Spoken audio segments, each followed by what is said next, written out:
Hey, what is happening, you button pushing Bonsley? Today, we're going to be taking a look at the results from Portland Regionals and Sao Paulo Regionals, like I said I would. I know I'm a little bit late on this video, and these type of videos I'm going to try and get out a little bit earlier after events happen, but we've got a bunch of big tournaments coming up this weekend: Hartford, Buenos Aires, and Malmo. So I thought I'd still put some info out there on my thoughts on the decks that did well, how I feel like they'll do moving forward, what I kind of play some of them, things I liked in lists, things I didn't like in lists, what I've been trying, and so on. So just kind of an information meta video type deck. I'm going to be coming out with a video hopefully tomorrow, kind of a tier list slash meta predictions for the tournaments this weekend, a little bit more in depth on that, doing a tier list around that. But I thought I would still come out with this video, give my thoughts on what did well at Portland Regionals and Sao Paulo Regionals. And we are starting with Portland Regionals here first. So we're going to take a look at Landon's deck off the rip here. It is the Arctina, and a cool thing we can take a look at down here is like, so Landon played this at Portland. The week after Portland, though, was the Indonesia Championships, and Fido, sorry if I pronounce your name poorly, did he also take the exact 60 that Landon used and got 6th place at the Indonesia Championship? So kind of showing that, you know, this deck isn't just like a one-hit wonder or anything like that. Definitely can have some consistent success tournament to tournament. Yeah, so 6th place from Furco. Let's go ahead and like take a peep at this build. So this build, pretty straightforward, pretty just built around consistency. I mean, like the biggest thing that stood out to me was like, okay, they definitely understand what their game plan wants to be in matchups, and they're trying to take advantage of it. Is the 4 bosses orders. You rarely see 4 boss or like 4 gust effects in general in any deck right now. Like Turbo Maridon is like the only deck I can think about where you're running like 4 gust effects, like 2 boss, 2 Serena. Some of the lists we've seen recently have like 4 Serena, 2 boss. Actually the top 8 list we'll be taking a look at has that amount of gust effects in it. So rarely you see this many gust effects.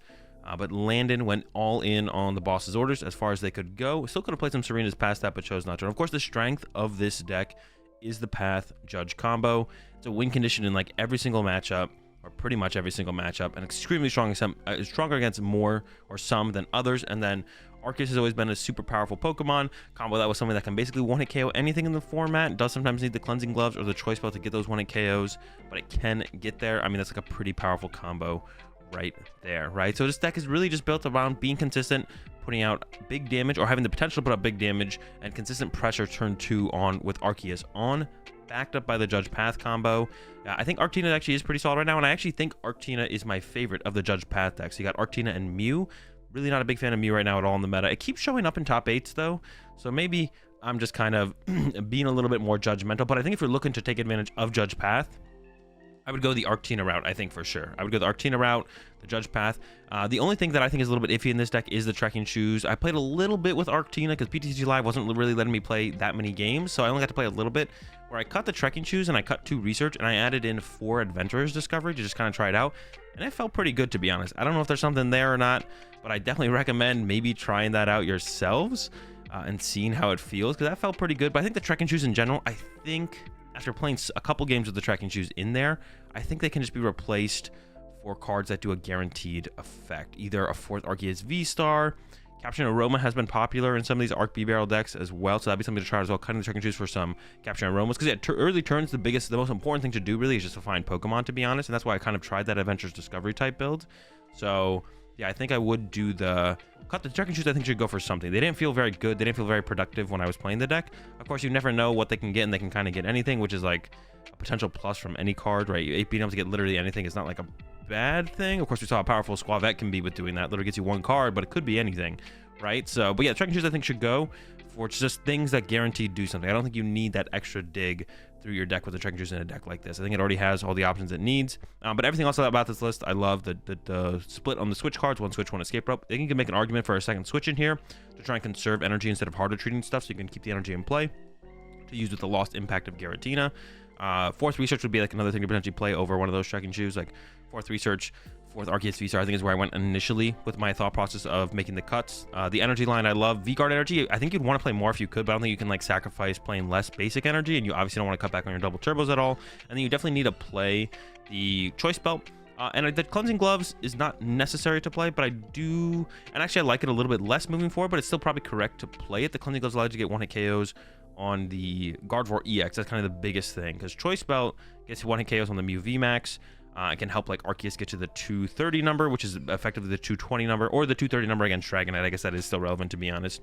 Or it helps get it to the 210 number, which isn't quite as relevant. I can't even think of anything that has 210 HP right now. But 230 KOs T-Tar, KOs Dragonite with an Arceus with 3 basic energy. Of course, The T-Tar probably has a V-Guard on it, so that's going to be not quite happening. So second choice belt, better against not Guardy. Cleansing Gloves better against Guardy, specifically to get that 1-hit KO on the Guardy X. Still gets you the 1-hit KO on the Mew VMAX as well, but a second choice belt would be better if you're just trying to KO Mew VMAX, because then it's also better against Dragonite and T-Tar, maybe Lugia with a V-Guard as well for your Giratina can 1-hit KO Lugia with a V-Guard. So I don't think Guard is going to be as popular moving into this weekend of major events, so I think I would cut the Cleansing Gloves for a second choice belt. I think I would make that swap there. Lost Box is also a deck that I expect to be really popular, so like if you're thinking about something like this, I think I'd try and fit some Chariot's Cares in here, and maybe that's where the Trekking Shoes go as well. But like super solid list from Landon, super straightforward, super consistent. That's what I always love to see in decks like that. Up next, we got the Lugia list from Reagan, and another reason actually I kind of like showing the screen before we actually get into the deck list is just show the price of the deck. So if anyone's interested how much this deck would cost roughly to put together, $80 for Landon's. How much was it? I think it was 85, 84, whatever you want to call it, roughly $84. This Lugia list, once again, I really like this Lugia list. I think it's super clean. The couple things I'll talk about with it are Nest Balls. I've been liking Great Balls over Nest Balls, even at a count of 2. I know some people, when they do the Great Balls, they try and fit 4 of them. They try and get them all in there. I've been liking Nest Balls over Great Balls over Nest Balls. The extra consistency to getting Archeops, also can find Luminion, and then it can find your Lugia V-Stars as well. The only thing it doesn't do is, of course, Nest Ball guarantees grabs your basic Pokemon, so it guarantees finds your Lugia V, but at 4 Lugia V, when you play a Great Ball, still a pretty good chance of drawing into one.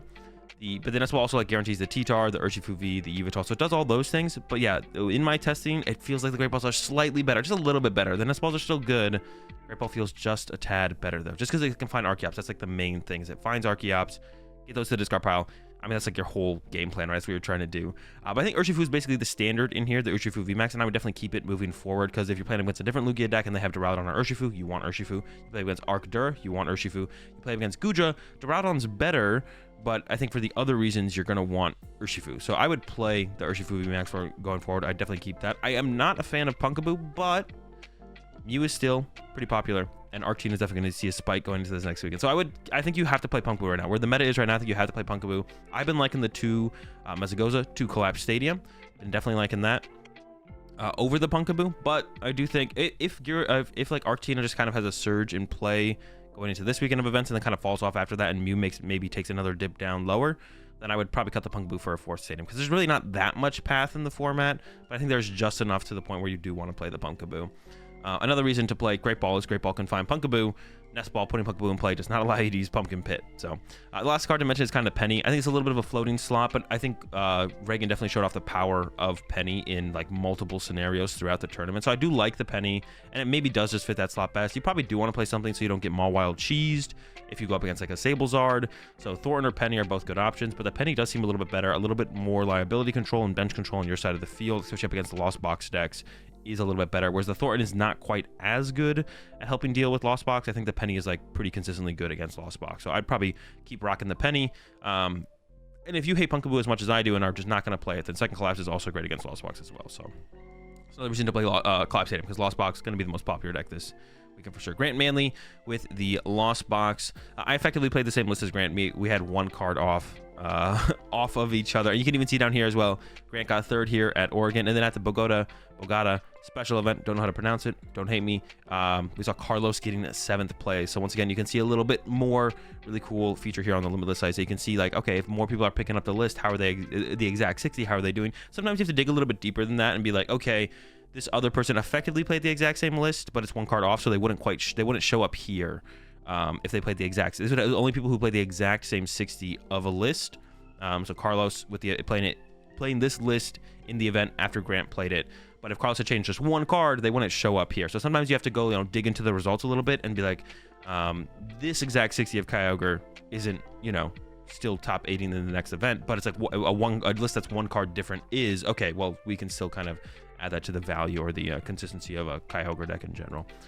So Turbo, basically Turbo Lost Box with a Kyogre package in there. Only 1 vacuum in here, so it's not too turbo to be honest, but the double Force Geostone, stuff like that. This is pretty much the exact same list that I played. The only difference I had in here is I was -1 escape rope, +1 vacuum. I think moving forward, instead of that, I would cut the boss for the second vacuum. The second vacuum is like really, really good in the mirror match to try and push for the faster Mirage Gates and the faster Sableye consistently, and in other matchups that comes up quite a bit as well. So I'm definitely a big fan of the double vacuum, but definitely did feel like I would have liked another more switch cards, even like past the 4 switch card, 4 escape rope, even like a 1 of switch would be nice as well, to be honest. But yeah, the reason I really like Kyogre right now is because it helps your Lugia matchup, and I think Lugia is favored against every Lost Box deck, if maybe only slightly, that doesn't play Kyogre. If you're not playing Kyogre, I think Lugia is favored. If you got the Kyogre, I think you're in a pretty good spot. If you want to see like me talking about my tournament run and this deck in general a little bit more, check out the secondary YouTube channel, AzulGG2. I put a video up over there breaking down my tournament run, what I played against, what I played, what I changed moving forward, and stuff like that, kind of talking through. Oh, and also why I played the deck as well. And I'll be putting those videos out after every regional championship or every major tournament I go to. And I'll actually probably be posting them over here on the main YouTube channel instead. This first one I just put on the secondary YouTube channel. So go check it out over there if you want to. AzulGG2, link in the description for the secondary YouTube channel. Go a little bit more in depth on this. But yeah, I like Kyogre right now, whether it be in this build or some kind of build with Snorlax. I'm not a huge fan of the Moltres thing, and we'll take a look at that list here coming up in a second, if not right now. No, this is Gantner's. This is Turbo Lost Box. Now this, I would definitely have to play some games with to see how I feel about it, because this is like, first off, Ultra Ball is a terrible card in Lost Box. Now hold on, I say that, but you're playing the Luminion, and part of the reason you're playing the Luminion is you want to be a little bit more consistent. You want to more consistently find your Colress's experiment. So you play Ultra Ball and Luminion, more outs to Colress. I don't hate that, but Ultra Ball is like truly, if you open in your opening hand or you get judged into it or Roxanne into it, it's just truly a terrible card to see. You'd want to be seeing an S-Ball if you need to find Pokemon. So that's, yeah, Ultra Ball is just like a truly terrible card to draw into until you've kind of like drawn some cards. Sometimes you can make it work. Sometimes you have just a good enough hand on the first turn where like the Ultra Ball isn't truly awful, but yeah, burning those resources does not feel great. And also in this list there is no Kyogre, like I was mentioning, and actually Gantner did lose to Reagan, I believe, in top 4. Yeah, because Landon beat Grant in top 4. So yeah, Reagan did beat this build in top 4. Like I said, like Lugia is tough with Lost Box if you don't have Kyogre. You don't even have to use Kyogre every game, but the pressure and the threat of Kyogre is really what gives you a strong chance against Lugia. They have to play more conservatively, just can't be as reckless. They're never that far ahead in the prize exchange, even if they are ahead. So without Kyogre, I feel like all Lost Box lists decks come up a little bit short to Lugia. I feel like Lugia's in a really good spot now, so I think it's going to increase the popularity of it. So I think you want to be having a decent chance against Lugia, which I don't feel like any other Lost Box, like I don't think any Lost Box builds can do that right now. Have a decent chance, unless you're playing the Kyogre. If you got the Kyogre in there, it's probably like close to 50-50 to be honest against Lugia. Without Kyogre, definitely unfavored, but depending on what build you're playing, what variant you're playing, slightly less unfavored, or yeah, slightly less unfavored than the next. Because if you have like Sky Seal Sunning here with the Raikou, that helps out a little bit. Stuff like that, stuff like Tropius as well. We've seen some Mirage Gate builds with Tropius as well, and that can be obviously a big boost in that matchup because you want to KO T-Tars and stuff like that.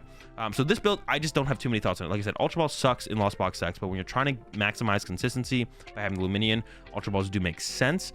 Triple Vacuum, so we're going very turbo here. Only 3 Escape Rope.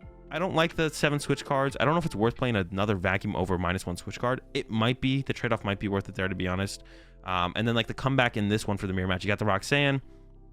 Roxanne isn't just good in mirror, but it's like good in other matchups as well to kind of offset your opponent and stop them from maybe bossing something on their next turn or judging you on their next turn, giving you a little bit more flexibility and freedom to kind of do whatever you want on your following turn. So the Roxanne is good for that as well. But oh, also has Snorlax in there. I'm a huge fan of Snorlax right now. There's also the Snorlax in there. Snorlax, I'm a huge fan of Snorlax. I think Snorlax, the 188 hits puts a ton of pressure on in a ton of matchups. It's just, Snorlax is just kind of good. If you're playing up against any like 2 prize matchups, Snorlax is king. Love Snorlax. So I love that. Like I said, I would just need to play with this build and see how it feels.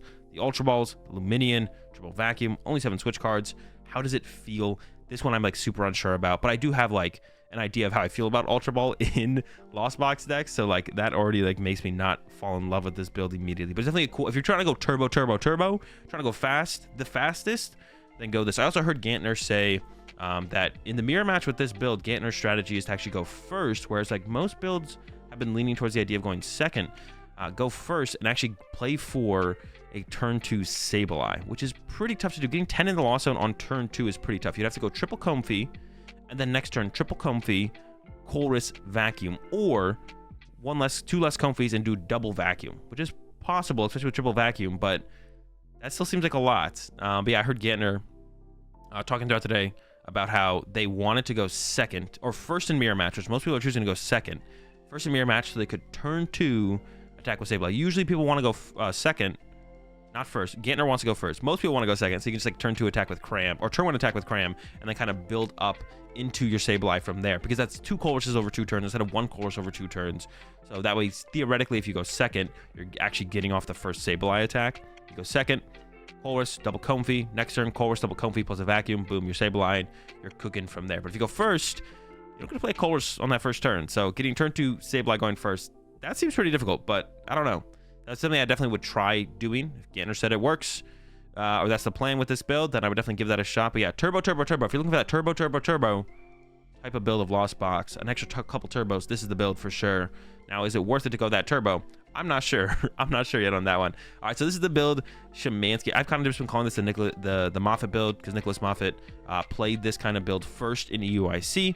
It is the no battle VIP pass build of Lost Box that has the Baby Moltres in here. I do like the idea of Baby Moltres, but from what I've played with this deck in practice, it's not been great for me. I mean, we do see Szymanski here coming up with another top 8. Is that because the list is broken, or because it's Alex Szymanski? Maybe a little bit of both, right? So yeah, the Moltres in here, I really love the idea of the Moltres, but in practice, when I tried it out, it was really hard to make work. The Snorlax is really, really good. And then from there, you're just trying to be as like consistent as possible around your attackers. No battle VIP pass, I felt pretty rough as well, especially on that first turn going second, trying to pull off a turn 1 Cram attack with no battle VIP pass in your deck. Felt tough. So the trade-off here is that you play some Fall Crystals and a Level Ball. So you have extra Pokemon Search. So you still have more Pokemon Search in place of the battle VIP passes. It's not as aggressive on the first turn, but the trade-off is as you draw into Fall Crystals and Level Balls, you can play them, which effectively thins out your deck more aggressively, whereas as you draw into Battle VIP passes throughout the game, you can't play them, so you're not thinning out your deck, and those cards are just kind of dead cards in general. So this is 2 things. One, you have more useful cards throughout a game, which means you have just more odds of like having bigger plays throughout games. Possibly if you set up initially to begin with. Of course, setting up initially to begin with is like the first step, and that's why Battle VIP Pass is so good. It's so good at setting up initially to begin with, but it helps you deck out more consistently to have cards you can consistently play throughout a game, so when you get Judged or Roxanne, those cards aren't going back to the deck, and makes it easier to get to that late game decked out Kyogre state, so you can actually use the Kyogre as a finishing move. So I do like the idea behind why you're not playing Battle VIP Pass, but in practice for me it has felt pretty it's felt pretty meh.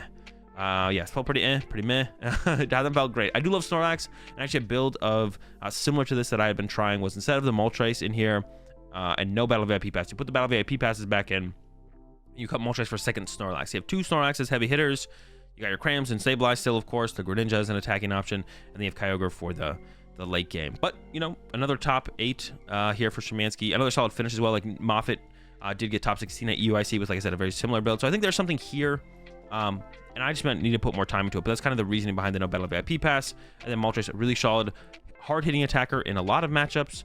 Lugia matchup, it can be really good in the late game. 1 KO's Mew VMAX, of course, and 1 KO's Guardy EX, which is like something that this deck can kind of struggle with. Not really. I feel like Lost Box has got a pretty good Guardy matchup, but the Moltres does let you 1 KO a Guardy EX. So sometimes the board state against Guardy kind of comes down to them just having like 2 Guardy EX in play or something, and then you can't really get through them very easily. But with the Moltres, you just want to KO them if they've drawn 3 prize cards, so he puts you in a pretty good spot. So that's like the strongest reason to kind of argue for Moltres, because you don't really need Moltres against the Mew matchup. Just KO with Genesect and then Kyogre, take 2 more knockouts, and you're golden. So you don't really need the Moltres in the Mew matchup, although it does become an interesting line of play you can take up against the Mew to have the Moltres in there. We got the Mew from Austin Drake. Actually, Austin beat me on the winning in at Portland, and it is just like, it's just Mew, man. It's just the path. Judge Mew, no Avery in here. The other interesting thing here from Austin that I kind of don't hate is only 2 boss. Now, you do want to have the option to boss pretty aggressively, but with the Pal Pad in there, I don't know, it seems kind of fine to only be running the 2 boss, to be honest. And it has the Penny in here for the Lost Box matchup. I actually do like the Penny. Penny or Collapse. I think you want something for the Lost Box matchup in this type of deck right now. There's the Cleansing Gloves in there as well, alongside Double Choice Belt. I haven't seen that before. I've been seeing 1 Cleansing Glove, 1 Choice Belt, or Double Choice Belt. Cleansing Gloves and Double Choice Belt. I definitely did feel like I missed my second Choice Belt when I went to the 1-1 split, so that makes sense to me, to be honest. And has the Fan of Waves in here still, which I don't think was like the strongest play for Portland, but I think moving forward, actually, I think Lugia gets more popular. So the Fan of Waves, very strong against Lugia, can remove gift energy, so when you take a knockout, comboed with Roxanne or Judge, they don't get the extra draw off the gift, or you remove V-Guard energy off the Pokemon to make it easier to KO. Effectively a 5th tablet up against the Lugia matchup. And I think Lugia was not like ridiculously popular. Lugia wasn't ridiculously popular at Portland, but I think Lugia more popular moving forward. So I do like the Phantom Waves moving forward. Overall, I mean, it's just Path, Judge, Mew. I'm not a huge fan of Mew in general because I think your Lost Box matchup is just unfavorable against like literally every single Lost Box build. So I'm not a huge fan of Mew. I wouldn't play Mew if I was going to play a Judge Path build or Judge Path deck. I'd play Arctina. But yeah, if you're locked in on Mew, I probably wouldn't play the Cleansing Gloves moving forward because Guardy's not going to be as popular. I like the Phantom Waves though. And definitely want some kind of text for the mirror mat or for the Lost Box matchup. Penny and a collapse, double collapse, a Penny collapse. I don't know.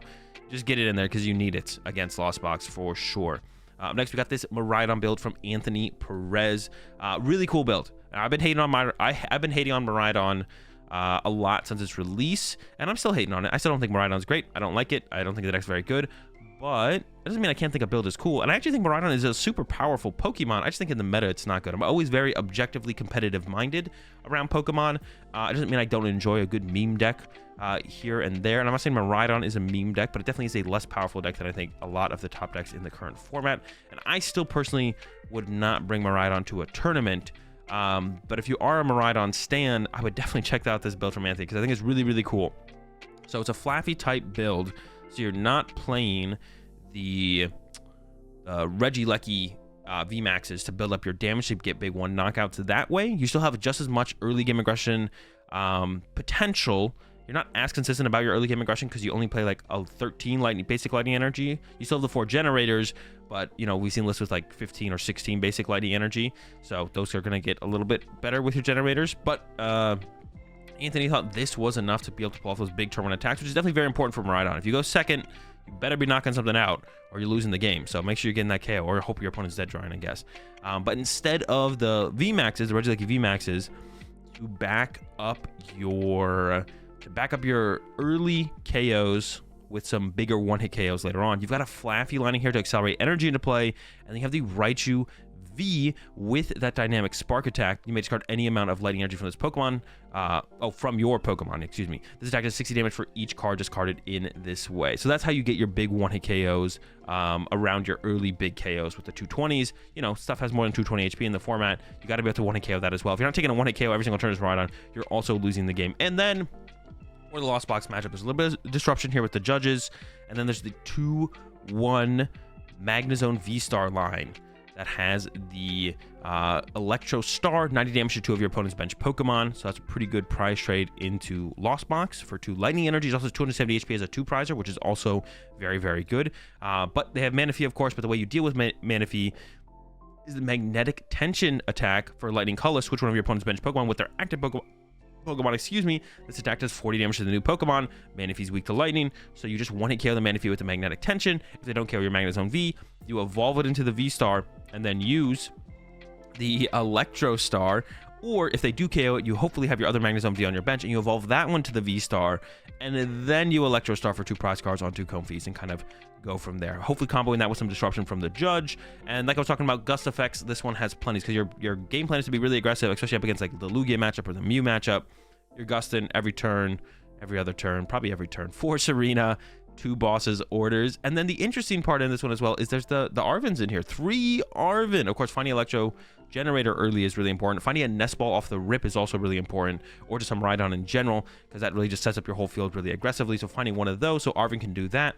Boom, get the Nest Ball. And then got some tool card options in here. The Forest Seal Stone, the Sky Seal Stone as well, which I have not seen a ton of in these decks, but I think it's really powerful in the Lugia matchup specifically. If Lugia pushes up a 1-prizer and you don't have a gust effect to bring up a 2-prizer for the turn, you can feel comfortable KOing that 1-prizer and then still getting a 3-prize KO later on to even up your prize trade with the Sky Seal Stone.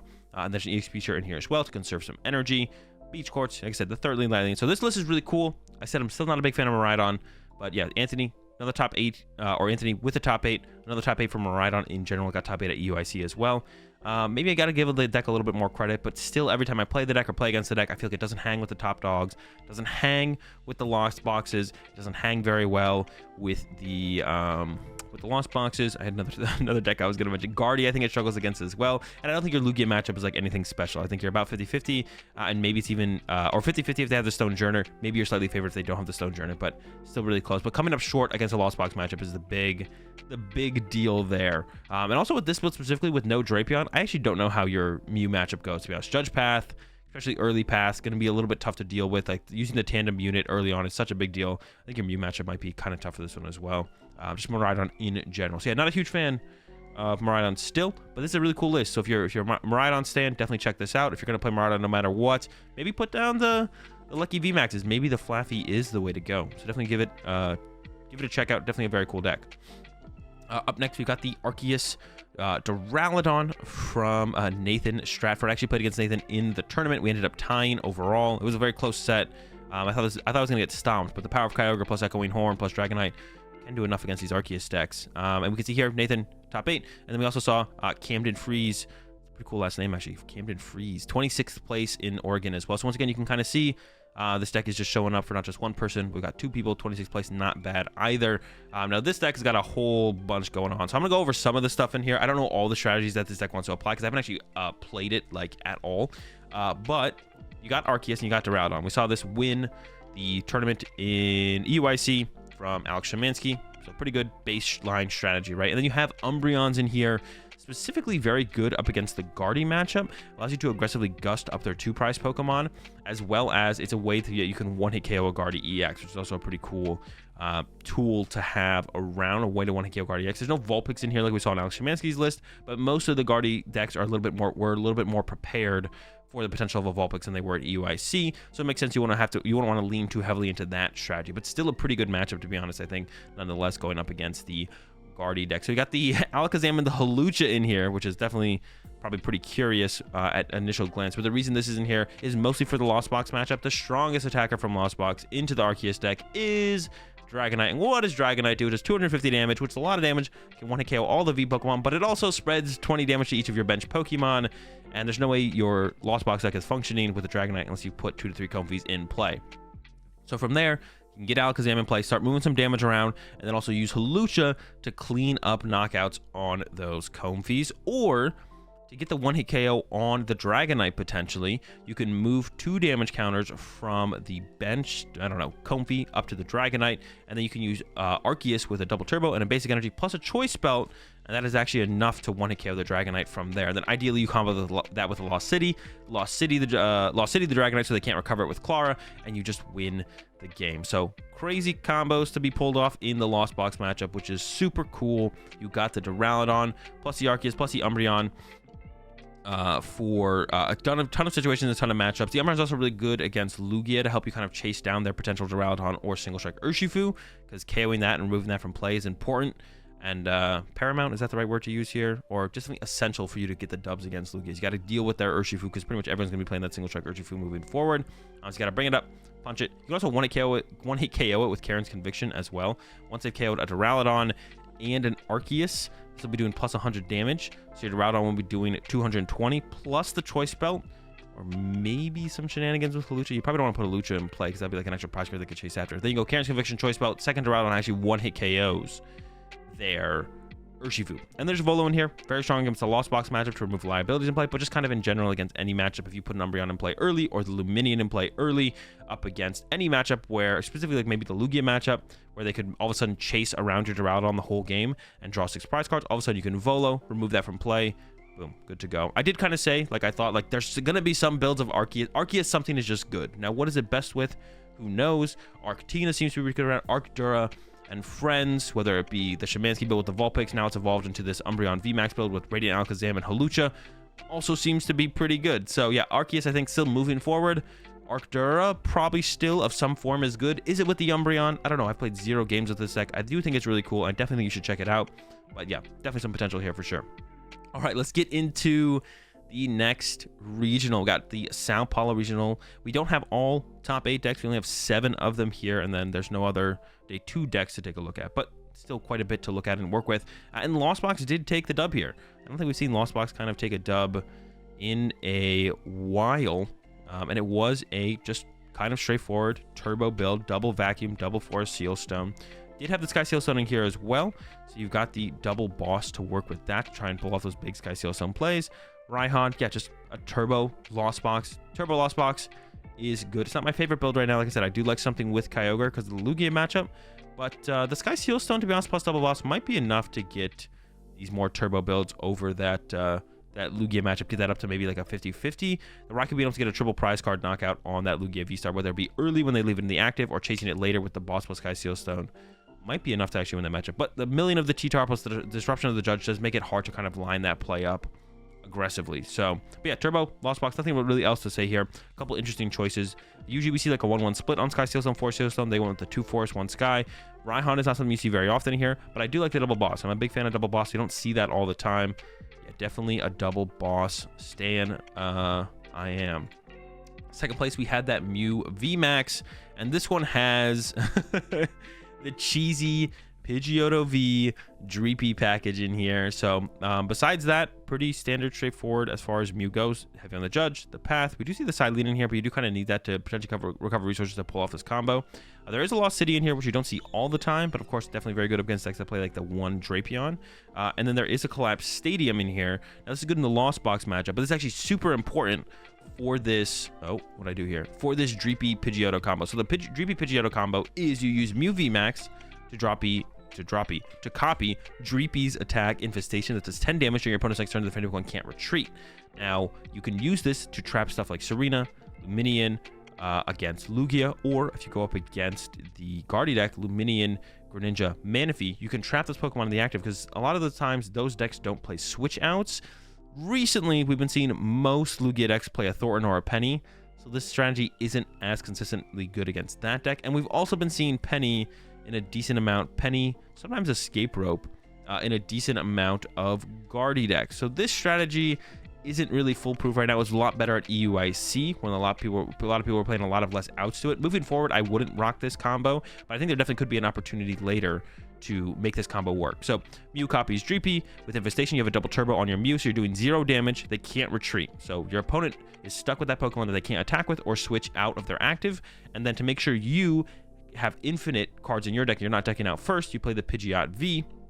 So what you can do, if your bench gets loaded up early and kind of stuck, you can Collapse Stadium away a Genesect or a different Mew, whatever it might be, and then you vacuum away the Collapse Stadium to make bench space for the Pidgeot or even potentially the Dreepy at some point. Or you can actually run into a situation where you need to make bench space for both. So you make initial bench space for the Dreepy, and then you vacuum away your Collapse Stadium. Oh, if you vacuum away your Collapse Stadium, you don't have it anymore.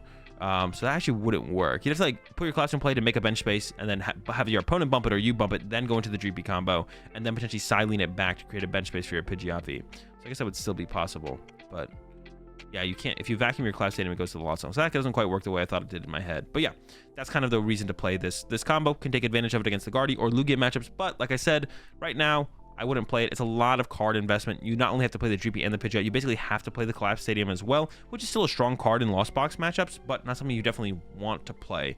So yeah, I wouldn't play the no retreat packages right now, either this or the Mawile Pidgeot in Sable's Art either. But once again, like I said, I'm not a big fan of Mew, but Mew does keep popping up in these top 8s. Guardy builds here, and I don't think there's really anything special here in this one. It's a 4 Seal Stone over Sky Seal Stone, which I don't really like, to be honest. I don't mind 4 Seal Stone in this deck, especially because like Arven is kind of cool because you can get like the 4 Seal Stone, plus you can get your rare candy for turn.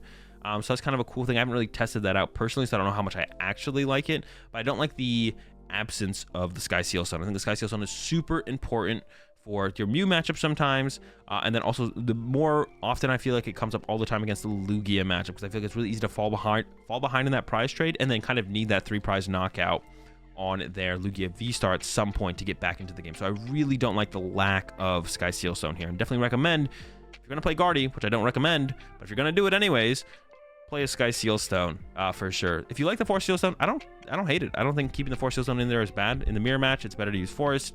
Up against Lost Box decks, the Forest is better than the Sky as well, obviously. So I don't hate the 4 Seal Stone. I just wouldn't not play the Sky Seal Stone. So play both. If you're going to play the Forest, make sure you're still playing the Sky. But if you're playing the Sky, you definitely don't have to play the Forest. That's for sure.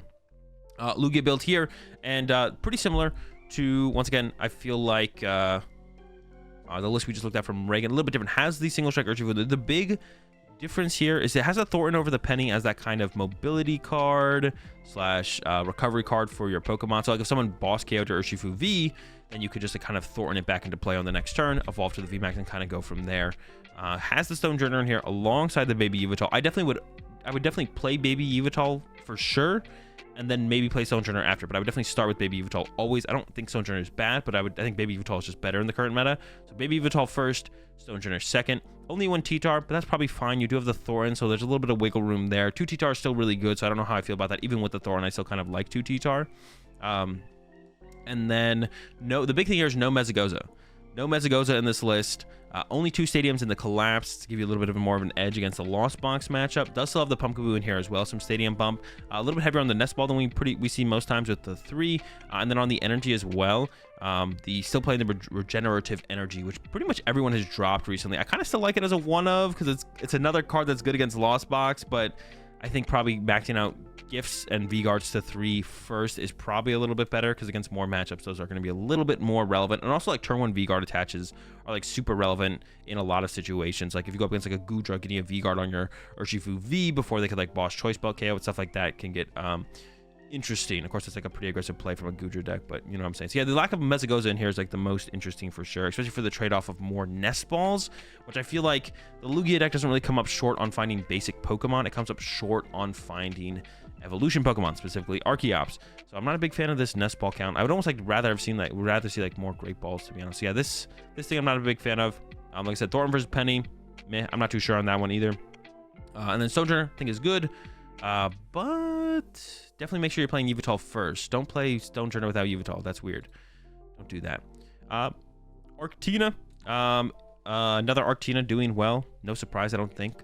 And this one is choosing to rock the Drapion overall over the second tool card. Like we usually see 2 Choice Belt or Choice Belt plus gloves. And the gloves, like specifically the Choice Belts and gloves, are really good against the Mew matchup. But I just going all out and just be like, nah, screw it. I'm just gonna go with Drapion. Also has the Pumpkaboo in here as well, which is like pretty important because like Mew plays Pat to the Peak, this deck plays Pat to the Peak, and usually doesn't play any other stadium. So if Mew just puts a Pat to the Peak in play, you're basically never attacking with Drapion unless you like Arceus to your Drapion, but then it's like boss KO it, and then you don't play Pokemon Recovery, so then you just kind of lose it. So you don't want to do that. So you kind of have to play the Pumpkaboo in here. That's kind of why I don't like the Drapion in here, because not only do you have to play the Drapion, you also have to play the Pumpkaboo. I think I would just take most of your matchup against Mew being a Judge Path combo, like it's really strong against Mew, and then play the 2 ways for your Giratinas to potentially get 1 KOs on the Mews. So I'm not a big fan of this Drapion combo in here. I don't recommend that at all. It's got the Charon's Care in here, which I said, like, I do like the idea of that for Lost Box matchups right now. And then Trek and Shoes, trying to get through the deck a little bit faster. That's kind of the question that's out there for me right now. Are the Trek and Shoes worth it? And if you're playing any, should you just try and max them to 4? I don't know. So far, the Trek and Shoes, like I said, when I were looking at Landon's list, did not feel great to me. But I'm not sure about that. Yeah, definitely wouldn't recommend the Drapion or the Pumpkaboo, though. That is for sure. If there's that many more Path decks in the meta, I could see an argument for Pumpkaboo to make sure you can pull off your own Starburst more consistently, but you really just don't have that many search cards to begin with that can get Pumpkaboo, plus maybe your Arceus V-Star on your turn anyways. So I would just kind of try and, like, just hopefully you get through the paths that your opponent puts down against you. Hopefully you just kind of get through that without Pumpkaboo. I just don't think it's worth to probably play the Pumpkaboo. Personally, I wish, wouldn't rock it. Then with that, can't rock the Drapion if you don't got the Pumpkaboo, so... But yeah, Arctina, another top 8 here. Sao Paulo, no big surprise. Another Turbo Lost Box here as well. Once again, kind of like, as far as Turbo goes, like we talked about Gantner's build with the Ultra Balls and the Luminion Turbo. I would also put this build of Lost Box under that category of Turbo. But they're doing it in a different way. So no Ultra Balls, no Luminion, but they still have 3 Vacuum. They have 3 Forest Seal Stone. They have Pokestops. But wait, there's more, and 4 Trekking Shoes. So this build, we give like a 4th turbo to this build. Like Gantner's build was 3 turbos. Well, maybe we go like, if you're looking at a 2 Forest Seal Stone, 2 Vacuum build with like Beach Quartz, that's a Turbo Lost Box. We look at Gantner's build, I think that's a Turbo Lost Box. But then this build, I think this one turns it up a notch actually over what Gantner was rocking. I think this is Turbo. And we see very few tech cards for Mirror Match. No Hawlucha. We saw Gantner had the Roxanne. There's no Roxanne. So like just really trying to be as straightforward as possible and just be like, I just want to attack with my Mirage Gate attackers as consistently as I possibly can. If I can knock out with a Cram, I might do that instead. But like turn 1 Dragonite, turn 1 Raikou is definitely something I want to have the option of pretty much every game. Turn 1 going second is basically the idea behind this build, I feel like. So yeah, this is the Turbo. Turn it down a notch, you got the Gantner build with Luminia and the Ultra Balls. That's turbo. And then if you go one step further, we're looking at the double Force Stone, double Vacuum, Beach Courts Overstop, stuff like that. The more classic turbo Lost Box. But yeah, this is another deck where it's like, I would definitely need some time to like mess around with this to feel like if it's worth it to go this far into the turbo to play these cards. Like, is being this turbo actually that beneficial is the question here. And it might be, to be honest. It definitely might be. Turbo Dragonite is just really good into so many matchups. And obviously, you can settle for a Raikou if you're up against like a Lugia deck sometimes. But yeah, Turbo Dragonite is so good into so many matchups. Definitely don't hate it. And then if you're in like a matchup where you don't need to do that much damage, you can always like fall back on a turn 1 Cram, of course. Or even like a turn 1 Moonlight Trukin in the mirror match sometimes going second is really strong. Because sometimes when they go first, they get their Comfeys, they get their Greninja. Maybe they can't quite get the Manaphy in play alongside everything else they had to get. And then you can take advantage of that with a turn 2 or turn 1 going second Greninja attack, which can be really clean, really sick. And this list, I have to imagine, does it pretty well. So definitely, if you're a big fan of Turbo, try out the new Turbo here. Top 8 at Sao Paulo Regionals. I like what I'm seeing. Another Lost Box list to close it out. Well, Lost Box, Sablezard. I don't like calling Sablezard Lost Box, but most people do call it like the Lost Box with Zard. So like I mentioned before, in the Mew deck, I didn't like the Pidgeot Trap combo, and I still don't like it here in the Sablezard. So I'm not a big fan of the Pidgeot or the Mawile right now. Every deck that you go up against pretty much has outs to it, and I'm predicting that they'll have outs to it going into like this next weekend as well. So wouldn't play the Mawile, wouldn't play the Pidgeot. Nope, I don't like them. The other stuff though in here I do kind of like. I like the Boss, I like the Raihan. I don't like the cross switchers. There's cross switchers in this build as well. I don't like cross switchers either. Not a big fan. I think more consistency is just better. Double Boss, you can go up to like double Boss. I still like the one of Raihan, Roxanne. Triple Clara or double Clara plus Rescue Carrier, I'm kind of back and forth on. For Chorus, of course. The Defiant Band, I'm definitely not a big fan of. I don't like Defiant Band. Also, if you would cut the Pidgeot V, I would also cut the Force Seal Stone. Not a big fan of Defiant Band either. I think Choice Belts are just better now, because I think the hardest matchup for Sablezard is that Lugia matchup. And Defiant Band can sometimes be good against Lugia, but not all the time, especially if you're doing like your first hits onto a Pokemon. If you're getting like a first hit onto like a T-Tar or something, you want to be hitting with a Choice Belt on a Cram, not a Defiant Band on a Cram. Because if you do Defiant Band on Cram, then they just go Serena, heal 20, they have 230 HP, they have 130 HP left. Now you can't KO them. So yeah, I'm a big fan of Double Choice Band and Sablezard right now because of the Lugia matchup. Definitely would not play Defiant Band. I don't think its numbers line up well enough in other situations where it like makes a big difference to have Defiance Band, where you can do plus 10 damage to anything versus that plus guaranteed 30 damage to the Lugia matchup against all those V Pokemon. And I would go as far as saying I would play 2 Choice Belt right now in Sablezard. I might come at you guys with another Sablezard video soon. I love Sablezard right now. I'm always cooking it. I know my last, I think, PokemonTCG like actual gameplay video on this channel was a Sablezard video. The next one might also be a Sablezard video, but I've been coming out with a bunch of different content between that and now. So like, hope you guys are enjoying this other style of content, not just playing games of Pokemon with Pokemon decks, you know, all the other stuff that I've been coming out with. Some of it a little bit controversial, but hope you guys have been enjoying it for sure. So yeah, cut the cross switchers, up the Fog Crystal count, 3 Beach Court, 2nd Vacuum, cut the Pidgeot, cut the Mawile, cut the Force Shield. And I'm not a big fan of any of those. Like, I would get rid of all that kind of stuff. Yeah, not a big fan of it. I don't think you need any of that kind of stuff like moving forward. I do like Sablezard in general, but you got to be competing with the big dog of Lugia, and that requires some Choice Belts and just like more consistency overall. I think the Pidgeot and the Mawile stuff, this is like outdated technology. It was good for the week of EUIC, and I think it could be good again moving forward, but the next set of major tournaments after EUIC was definitely not the move for this stuff. So like I said, in the Mew list, I didn't like that they played the Pidgeot Dreepy. I don't like the Pidgeot Mawile here either. I think it's like a little bit outdated technology.